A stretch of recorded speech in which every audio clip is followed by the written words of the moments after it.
আসসালামু আলাইকুম গাইস।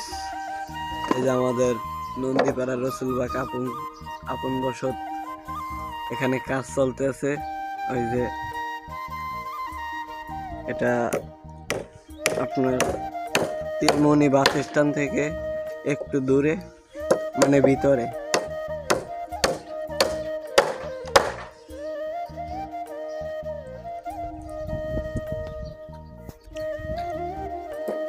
অর্ধেকের কাম শেষ, এখন মনে করেন ছাদটা দিব, ঈদের পরে ছাদ ঢালাই হবে।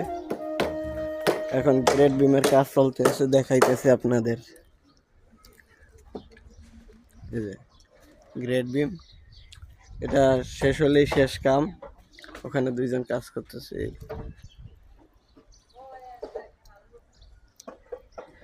এটা 15 তলা ফার্নিশন,